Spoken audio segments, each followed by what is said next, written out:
말씀과 기도로 하나님과 사람 앞에 거룩해집시다. 아멘. 2025년 5월 4일 미국 켄터키 한 고가도로에서 끔찍한 사고가 하나가 발생을 했습니다. 36톤에 달하는 대형 트레일러가 난간을 들이받고 절반 이상이 이제 난간 밖으로 넘어가게 됐습니다. 난간의 높이가 한 27m 되니까 굉장히 위험한 순간이었습니다. 그 주변에는 아수라장이 됐고 또 기름 냄새가 진동하고 아주 위기의 순간이었습니다. 소방관이 와서 이제 그 트럭 안에 타고 있었던 운전수를 구출해내기 위한 작업이 시작됐습니다. 이 난간에 딱 걸려 있었기 때문에 함부로 다가가면 떨어질 수 있는 그런 상황이었습니다. 한 소방관이 용기 있게 손을 들고 자기가 구조하러 나가겠다. 그리고 몸에 줄을 묶고 그 차축을 밟으면서 천천히 움직여가기 시작. 그 시간이 40분이라는 긴 시간이 지났습니다. 조금씩 뛰어서 결국에는 그 트럭 안에 타고 있었던 그 운전수를 구출해냈습니다. 그리고 나서 이제 소방관이 인터뷰를 하게 됐습니다. 지역 기자가 와서 이제 인터뷰를 하는데 이렇게 물어봤습니다. 혹시 이렇게 구출하면서 그냥 두려웠던 순간이 있습니다. 물어봤습니다. 보통 우리가 이제 그 두려움을 어떨 때 느끼겠습니까? 혹시 떨어질까봐 이런 두려움을 갖지 않겠습니까? 근데 그 소방관이 이렇게 얘기했다라는 거. 이 떨어지는 것이 아니라 포기하는 것이 가장 자기도 어때요? 목숨을 걸고 지금 구하고 있는 거 아니에요? 또 한 생명을 살리기 위해서 다가갈 때 그 긴 시간 사투하면서 포기하는 것이 가장 이렇게 얘기를 했습니다. 여러분 지금 욥도 마치 절벽에 매달린 사람처럼 얘기해요. 수많은 고통과 고난 가운데 정말로 하나님 왜 나에게 이런 어려움을 주시고 이유 없는 고통 가운데 부르짖는 건 아니에요. 그런데 욥은 어떤 신앙의 모습이 있냐면 그래도 나는 하나님을 향한 그 믿음을 포기하지 않겠습니다. 이런 마음이 그에게 있는 건 아니겠습니까? 여러분 우리도 신앙생활하면서 하나님의 이런 침묵을 경험할 때가 있습니다. 왜 하나님께서 나의 기도를 들어주시 않는가? 왜 나에게만 이런 일이 나타나는가? 하나님이 살아계신다면 어떻게 이런 일이 나에게 있을 수 있는가? 라는 질문이 던져질 때가 있습니다. 욥도 마찬가지입니다. 욥은 세상의 모든 축복을 누렸던 자 아니겠습니까? 하나님께서도 하나님께 악에서 떠난 자다라고 칭찬을 받기까지 한 욥이었습니다. 그런데 이제 자녀나 재산이나 친구의 신뢰 모든 것을 다 잃어버린 그 순간 아니겠습니까? 그런데 하나님은 뭐하고 계세요? 하나님은 침묵하고 계세요. 그러니 얼마나 마음이 어렵고 힘들었겠습니까? 그가 두려워했던 것은 아마 고난 그 자체가 아니라 뭘 두려워했을까요? 하나님을 향한 그 믿음을 내가 내려놓을까? 포기할까 봐 두려워하지 않았겠습니까? 그런데 오늘 본문에 보니까 욥은 어떻게 했을까요?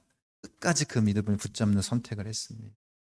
그러나 내가 가는 길을 그가 지나니. 끝까지 주님을 붙잡는 믿음의 고백 아니겠습니까? 그러니까 이 한 구절에 고난의 의미, 인간의 연약함, 그리고 하나님 섭리에 대한 그 우리 믿음의 정수가 담겨져 있는 고백 아니겠습니까? 그래서 또 이 말씀을 통하여서 순금 같은 열매를 맺는 자가 되기를 원합니다. 하나님은 우리의 길을 십니다. 하나님께서 침묵하시는 것 같지만 그 침묵은 부재가 아닙니다. 하나님 어떻게 계세요? 항상 우리와 함께 계십니다. 그래서 욥이 뭐라고 말하고 있다고요? 내가 가는 그 길을 하나님께서는 십니다. 라고 고백하는 것 아니겠습니까? 여러분 이 고백은 단순히 위로의 말이 아닙니다. 욥이 지금 너무나도 많은 고통 가운데 하나님의 침묵을 경험하고 내뱉었던 믿음의 고백입니다. 말씀 보세요. 같이 한번 읽겠습니다. 그런데 내가 앞으로 가도 그가 아니 계시고 뒤로 가도 보이지 아니하시며 그가 왼쪽에서 일하시나 내가 만날 수 없고 그가 오른쪽으로 돌이키시나 배울 수 없고 지금 욥이 뭐라고 고백하고 있는 거예요? 이 믿음의 고백을 하기 전에 하나님의 침묵을 너무나도 깊이 경험한 거예요. 어디를 둘러봐도 주님은 계시잖아요. 고통 가운데 홀로 남겨져 있는 것 같은 그런 아픔, 그런 어려움이 있었던 것 아니겠습니까?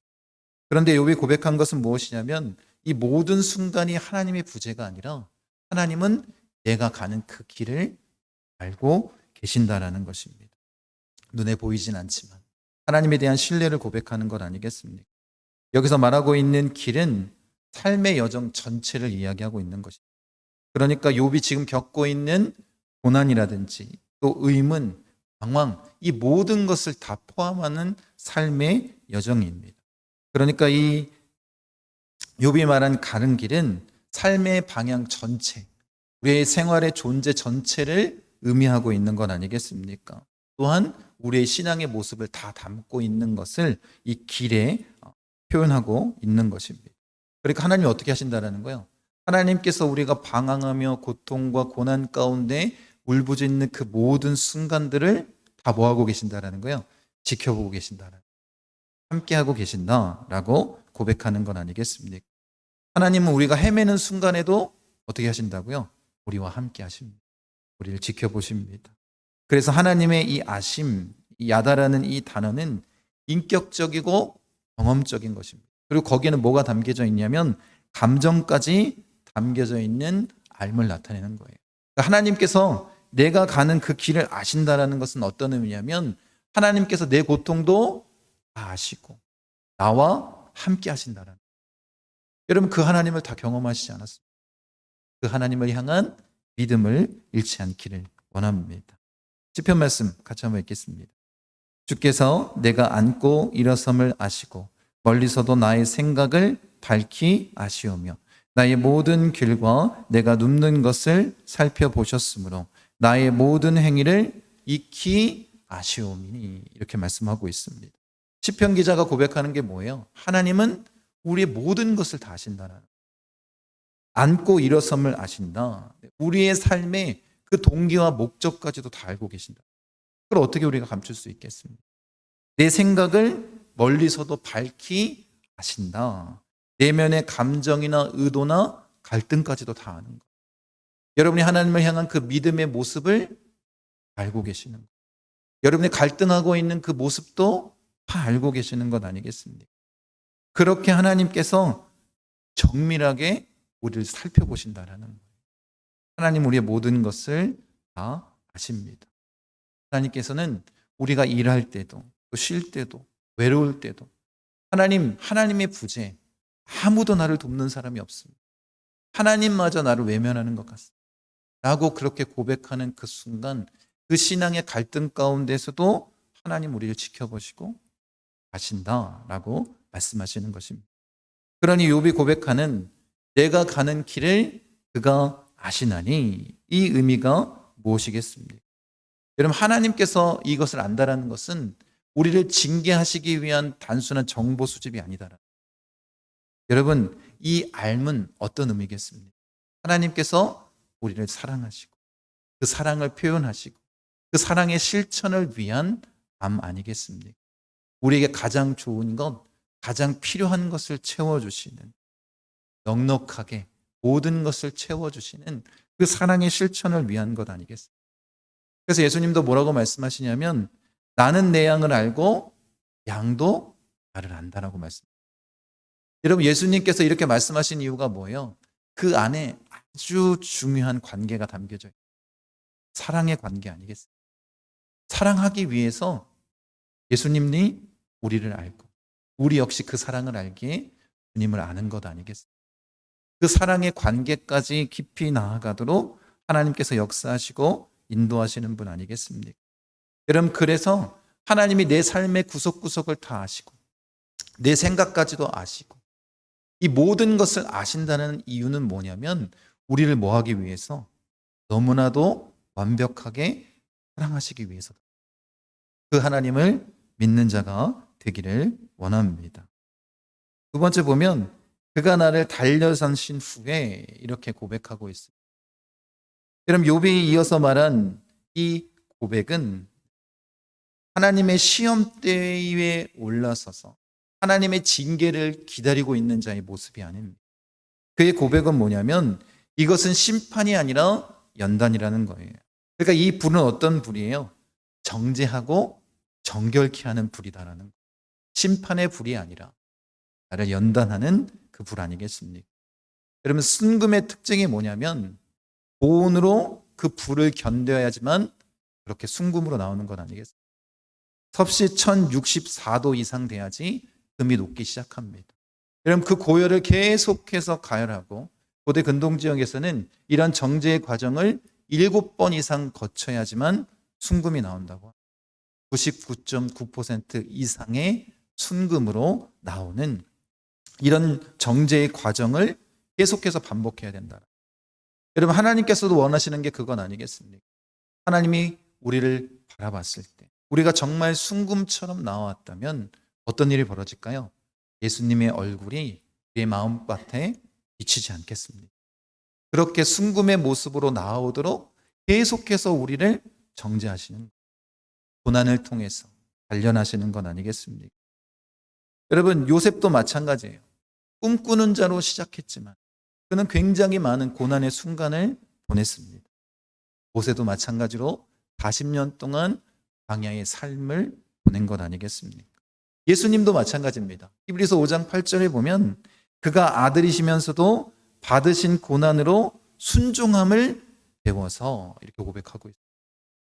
예수님조차 이 고난을 통해서 하나님 말씀에 순종하는 이 연단의 과정을 거친 것 아니겠습니까? 그러니까 중요한 건 이거예요. 이 연단이 뭐의 증거라는 거예요? 사랑의 증거라. 하나님의 사랑의 증거다. 이것을 믿으시기 바랍니다. 히브리서 12장 6절 말씀입니다. 한번 읽겠습니다.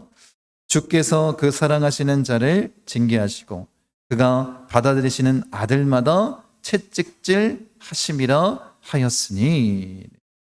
잠언서 3장 말씀을 인용한 건데 사랑하는 자를 뭐 한다라는 거예요? 징계하신다라는, 채찍질 하신다라고 말씀하십니다. 하나님께서 우리를 하나님을 닮은 자녀로, 하나님을 닮은 성품으로 성장하도록 뭐 한다라는 거예요? 징계하신다는. 사랑하는 자에게 징계하시는 것 아니겠습니까? 그러니까 이것은 법적인 심판이 아니라 성장을 위한 징계입니다. 그리고 또 뭐라고 말씀하시냐면 징계는 신분을 확인시켜 주는 거예요.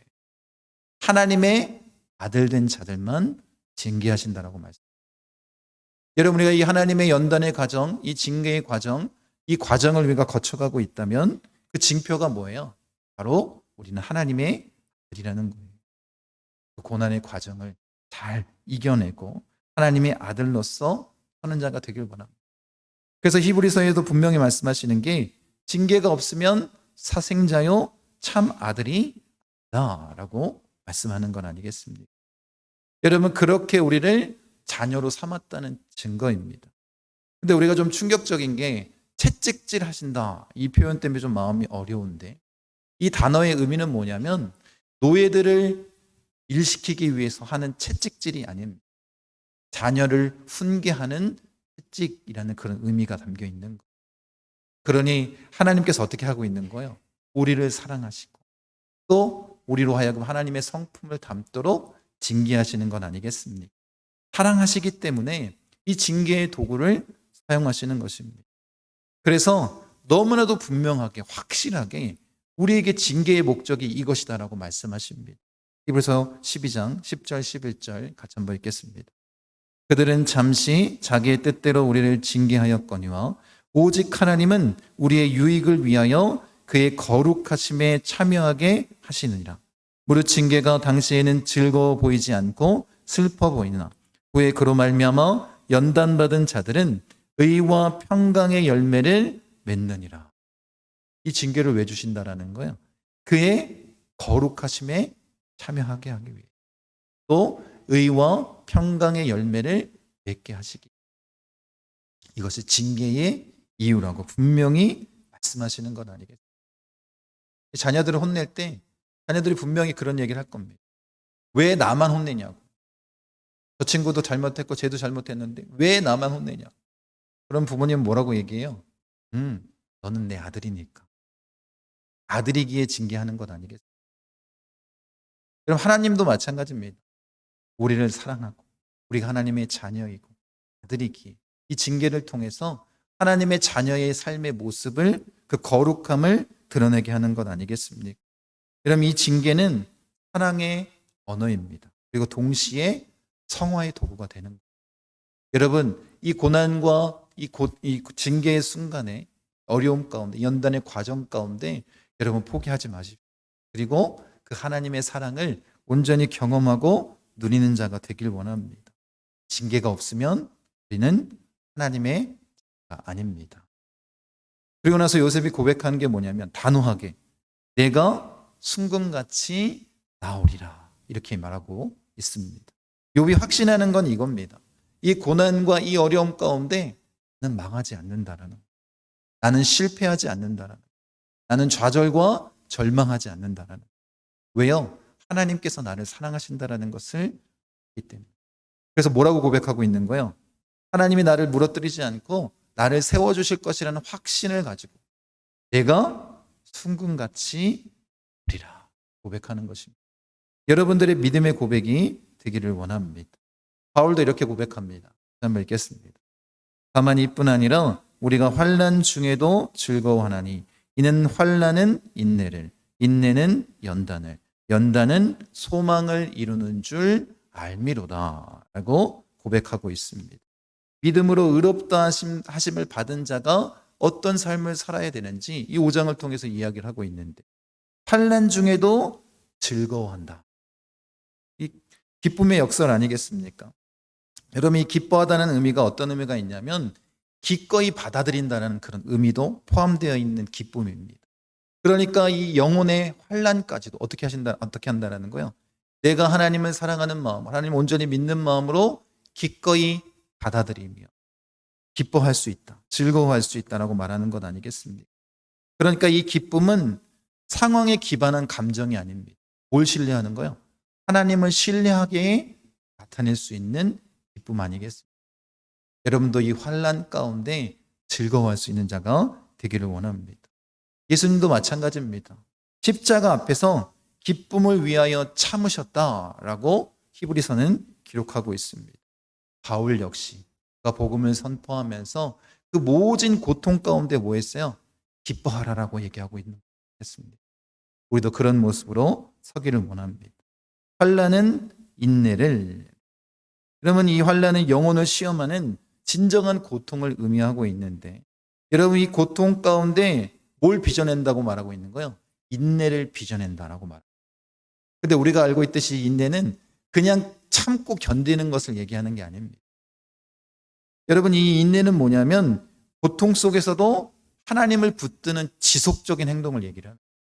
그러니까 여러분들이 고통과 고난 가운데 인내한다라는 것은 거기서 그냥 견디고 참는 것이 아니라 그 순간에도 하나님은 나를 붙들고 계신다는 믿음의 확신을 가지고 계속해서 하나님을 붙잡는 그런 행동을 얘기하는, 그것이 뭐라고요? 그것이 인내입니다. 여러분도 그렇게 인내를 통해 하나님을 만나기를 원합니다. 인내는 연단을, 그럼 시험 속에서 증명하는 그런 믿음을 나타내는데, 이 연단이라는 것은 시험을 통과한 후에 입증된 성품을 의미하는 것입니다. 그러니까 지금 우리가 얘기하고 있는 순금이라는 의미를 가지고 있다고 생각해도 좋을 것 같습니다. 그 인내를 통해서 하나님께서 원하시는 성품의 모습, 그 연단의 모습을, 과정을 통해서 하나님의 인격을 닮은, 정말 예수님의 성품을 닮은 그런 모습으로 나아가는 것 아니겠습니까? 지금 바울이 이렇게 얘기하고 있는 것은 이 모든 과정이 무슨 과정이라는 거예요? 성화의 과정이라는 거예요. 예수님을 닮기 위한 그 과정을 나타내고, 이제 마지막으로 뭐라고 얘기하고 있냐면 연단은 소망을 이루는 줄 알미다 이렇게 얘기하고 있습니다. 고난은 이 영광을 보장한다라는 것. 여러분 이 연단된 성품은 장차 나타낼 이 하나님의 영광, 이것을 더 확실하게 바라보게 하는 것 아니겠습니까? 그 소망을 우리가 온전히 품을 수 있는 것 아니겠습니까? 여러분 그래서 우리가 이 과정을 영적으로 보기를 원합니다. 제가 좀 적어왔는데 고난을 무의미하게 보지 마십시오. 왜냐하면 하나님은 그 안에서 인격을 빚으시고 여러분의 믿음을 증명하십니다. 그러니까 고난을 무의미하게 보지 마십시오. 두 번째, 인내는 감정이 아니라 선택입니다. 상황을 견디는 것이 아니라 하나님을 바라보겠다는 선택입니다. 여러분 그렇게 주 앞에 서기를 원합니다. 세 번째, 연단은 결과가 아니라 상태입니다. 고난을 통해 내 믿음이 진짜인지 가짜인지를 검증받는다.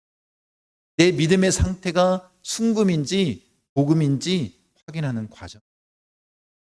여러분 그렇게 하나님 앞에 서기를 원합니다.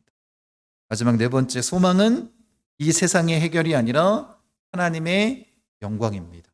같이 한번 읽겠습니다. 소망은 이 세상의 해결이 아니라 하나님의 영광입니다. 여러분이 품어야 할 소망이 뭐라는 거예요? 이 세상의 문제의 해결이 아니라 뭐라고요? 하나님의 영광이라는 것이. 여러분이 그렇게 신앙이 성장했으면 좋겠습니다. 단순히 여러분의 필요를 채우는 것으로 여러분의 신앙과 믿음이 멈춰져 있지 않기를, 하나님의 영광을 위해 나아가는 자가 되기를 원합니다. 여러분 그래서 바울은 이 로마서 5장을 통해서 고난을 믿음으로 온전히 받아 누리기를 갈망하고 있는 것. 그런데 어떻게 우리가 이 고난, 인내, 연단, 이 소망의 과정을 거치는가? 그 이유에 대해서도 분명하게 얘기를 하고 있습니다. 우리가 어떻게 이 고난을 이겨낼 수 있는가? 그 이유가 뭐냐면 같이 한번 읽겠습니다. 소망이 우리를 부끄럽게 하지 아니함은 우리에게 주신 성령으로 말미암아 하나님의 사랑이 우리 마음에 부은 바 됨이니. 이 모든 과정을 이겨낼 수 있는 이유가 뭐라는 거예요?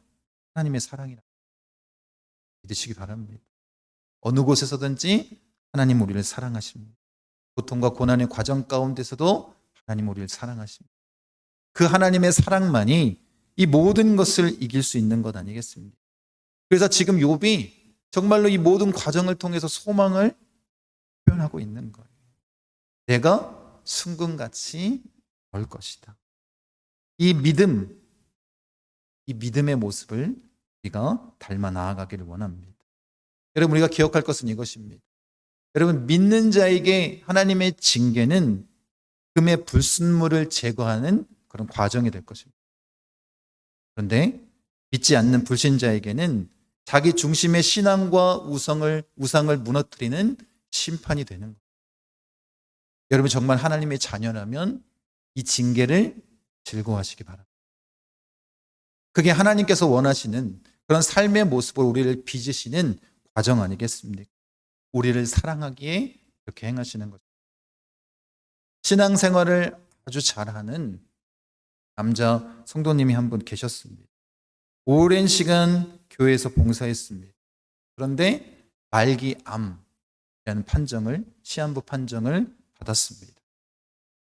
치료받을 방법도 낫는다는 그런 이야기도 듣지 못했습니다.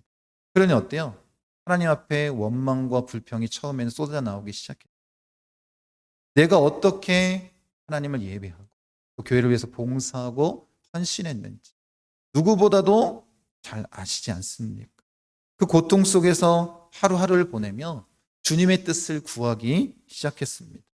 그리고 놀라운 일이 벌어지기 시작했던 거예요. 왜냐하면 그 가정에 신앙적인 좀 문제가 있었는데 아내는 신앙생활을 오래 떠나져 있었습니다. 그리고 자녀들은 어렸을 땐 예배하지만 이제 예배보다 세상이 더 즐거워서 세상으로 나아갔던 그런 삶을 사는 그런 자녀들이었습니다. 근데 이 아버지가 눈물로 기도하는 것을 바라보니 아내가 병상 앞에서 울며 기도하기 시작했고 다시 자녀들이 함께 예배하며 교회에 나오기 시작했습니다. 여러분 그래서 하나님을 부르짖던 이 절망 가운데 부르짖던 이 성도가 이렇게 고백하는 것입니다. 하나님은 내 육신을 회복시키기보다 내 가정을 회복시키셨습니다. 저는 병이 낫지 않을 수도 있지만 아내는 눈물로 기도하게 돼요. 이 자녀들은 다시 하나님을 예배하기 시작합니다.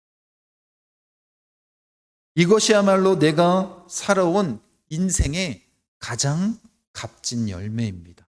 이렇게 고백했다라는 것입니다. 그러니 이 성도님 어떨까요? 죽음이 두려움이 되지 않았습니다. 원망과 불평이 사라졌습니다.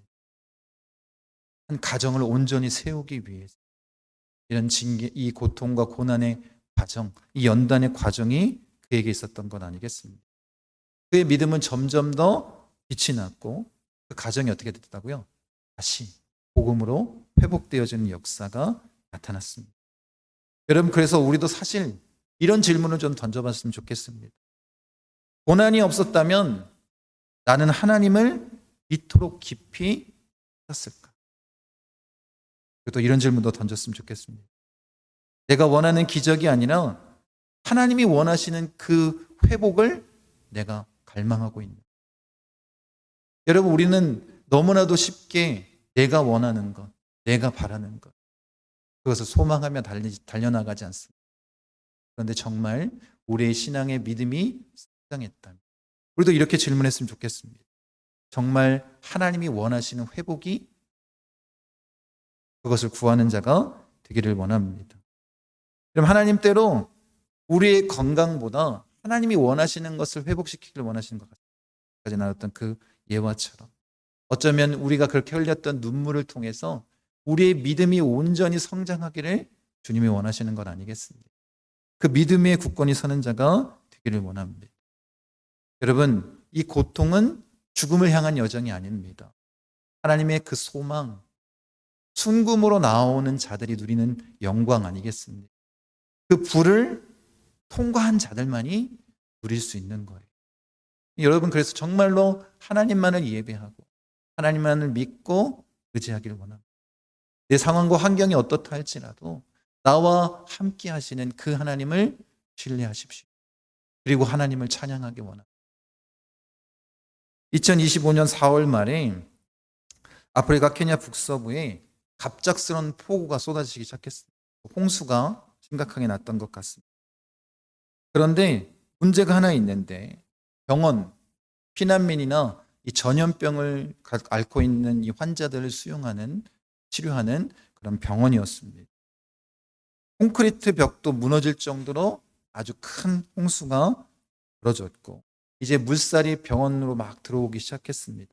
문제는 뭐냐면 이렇게 전염병에 걸린 사람들을 격리해서 치료하고 있는 지하에 만들어 놓은 병동이었는데 지하 14m 아래에 만들어진 임시 치료실이 있었습니다. 거기에 계속해서 물이 차오르기 시작했습니다. 전기가 끊겼습니다. 얼마나 깜깜했겠습니까? 계속해서 물은 차오르고 사람들은 두려움과 공포에 떨기 시작했습니다. 언제 구조대가 올지 모르는 상황이었습니다. 그런데 그 안에 있었던 간호사, 이 자밀라라는 간호사가 조용히 작은 휴대폰을 꺼냈습니다. 이 휴대폰이 뭐 성능이 좋진 않았던 것 같아요. 음질도 별로 좋지 않고 그런 휴대폰이었는데 그가 복음성가 하나를 틀기 시작했습니다. 그 복음성가의 내용이 이렇습니다. 주는 나의 피난처, 나의 마음에 구원의 노래로 채우시네. 이런 복음성가를 틀고 같이 부르면서 나아가기 시작했습니다. 그렇게 노래를 부르며 환자들의 손을 붙잡아주고 두려워하지 마십시오. 곧 구조대가 올 것입니다. 이러면서 걸어갔습니다. 하나님은 무리를 걸으셨고 늘 우리와 함께하시다. 이런 이야기도 전해주기 시작했습니다. 그런데 어때요? 밤새 물이 차오르고 이제 침상 위까지 차오르는 상황에 처해 있었습니다. 구조대는 오지도 않았습니다. 어둠 가운데 그 상황은 점점 더 악화되기 시작했습니다. 그런데 그때부터 아주 놀라운 일이 벌어지기 시작합니다. 이 환자들이 병상에 누워서 두려움에 떠는 것이 아니라 그 찬양을 같이 부르기 시작합니다. 그러면서 그 안의 분위기가 완전히 바뀌기 시작했습니다. 국제구호위원회였던 한 직원이 이 장면을 보면서 이렇게 얘기했다라는 거예요. 가장 낮은 곳, 가장 어두운 지하에서 들려오는 찬송은 마치 금광 깊은 곳에서 처음 발견된 순금처럼 같습니다. 여러분, 그런 악한 상황 가운데서도 우리가 하나님을 향한 그 믿음과 신앙을 잃지 않는 하나님께서 그것을 하나님의 예배의 처소로 만들 그 모습을 순금처럼 빛나게 하지 않겠습니까?